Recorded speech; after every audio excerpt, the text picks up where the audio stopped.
dalam langkah Sheraton. Tidaklah, dia bukan terlibat, jangan salah. Dia tidak terlibat dengan langkah Sheraton, tetapi dia adalah orang kuat kepada Mahathir dulu. Tetapi akhirnya apa yang terjadi? Dia pula ditolak oleh Mahathir dan akhirnya dia menjadi bersendirian. Dan kalau tak silap sekarang dia dalam Pakatan Harapan.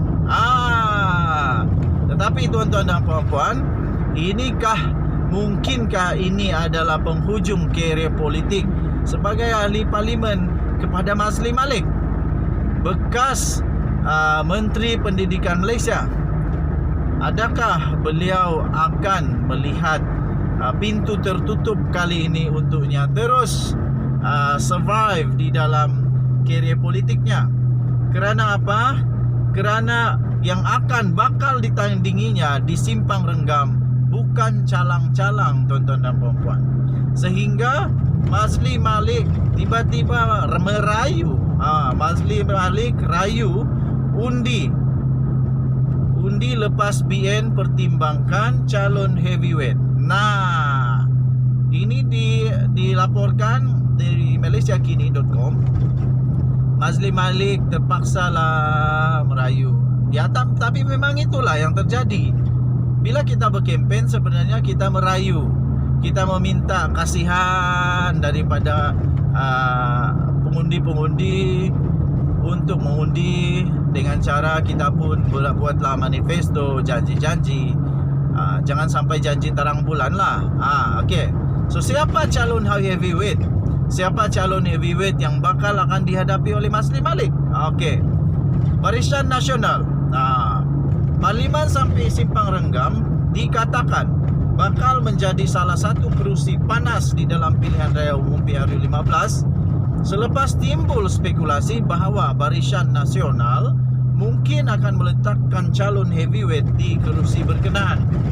BN dikatakan, Barisan Nasional dikatakan akan meletakkan sama ada Setiausaha Agung UMNO sendiri, Ahmad Maslan. Wow, Ahmad Maslan, atau bekas Menteri Johor, Menteri Besar Johor, iaitu Hasni Muhammad sebagai calon menentang calon daripada Pakatan Harapan Masli Malik. Nah, tuan-tuan dan puan-puan, ini akan menjadi betul-betul kerusi panas. Kita akan melihat sama ada Ahmad Maslan atau Hasni Muhammad terbalik pula, Hasni Muhammad yang akan menentang Masli Malik di sana. Siapa-siapa pun menang di sana akan menyebabkan salah satu daripada calon tersebut akan tumbang dan mungkin tidak lagi ada pengaruh. Kalau Masli Malik menang, Ahmad Maslan akan lingkup. Kalau Ahmad Maslan menang, Masli Malik akan lingkup. Jadi mana-mana yang menang akan menyebabkan yang satu lingkup. Memang Ahmad Maslan kalau dia kalah, habislah. Dia akan menjadi sejarah kekalahan heavyweight. Dia ini Setiausaha Agung UMNO ni. Kalau Setiausaha Agung UMNO kalah, memang habis. UMNO mungkin bakal kalah banyak tempat lagi. Tapi ada sebab kenapa Masli Malik tiba-tiba terpaksa merayu. Mungkinkah dia dapat merasakan bahawa bukan mudah untuk dia menang, dan mungkin dia akan kalah teruk juga. Apa pendapat kamu? Siapakah bakal menang? Ahmad Maslan atau Masli Malik? Kita jumpa lagi. Salam sejahtera Malaysia. Bye-bye. Salam sejahtera Malaysia. Denyut nadi suara rakyat bergema di channel ini. Nampaknya apa saja video persoalan-persoalan, banyak teori-teori yang berkaitan dengan Khairy Jamaluddin sangat-sangat dilayan, menarik perhatian kepada viewer di tempat saya ini. Okey, so kerana itu tadi saya ada buat beberapa tinjauan, saya buat interview kepada beberapa teman di tempat saya, dan ada beberapa teman juga di luar daripada daerah saya interview melalui handphone melalui panggilan telepon, melalui WhatsApp dan sebagainya. Soalannya yang saya tanya ialah soalannya dua saja. Pertama, patutkah Khairy Jamaluddin masuk Pakatan Harapan? Dan soalan kedua saya ialah, jika Khairy Jamaluddin masuk Pakatan Harapan, diterimakah dia oleh Pakatan Harapan?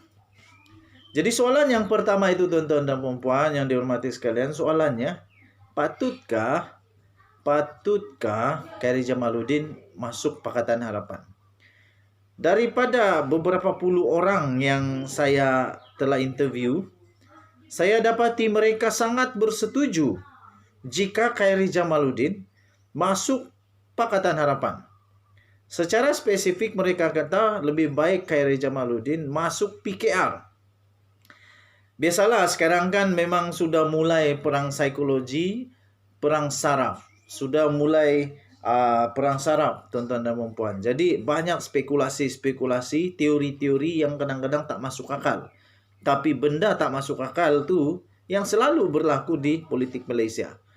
Benda tak masuk akal tu selalu berlaku di politik Malaysia. Salah satu contoh benda tak masuk akal yang berlaku adalah bagaimana mungkin seorang Perdana Menteri dipenjarakan selama 12 tahun. Denda 210 juta. Lagi tak masuk akal, istrinya pun begitu juga. Didenda 10 tahun dan denda 970 juta ringgit.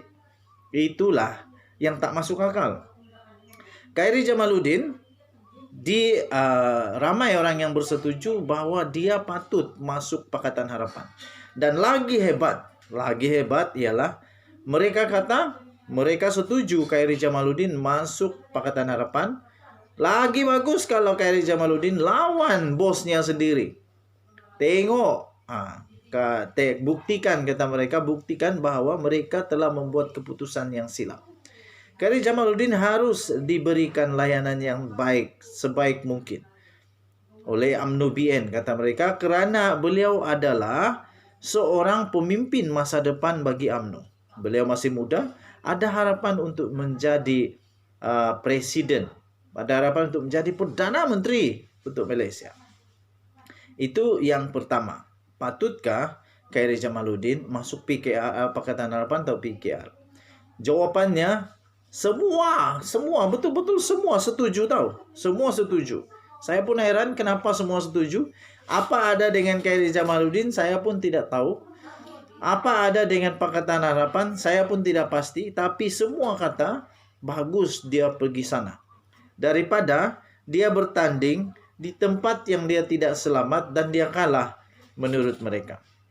Jadi soalan yang kedua, tuan-tuan dan puan-puan, kalau Khairy Jamaluddin masuk Pakatan Harapan, dia diterimakah oleh Pakatan Harapan?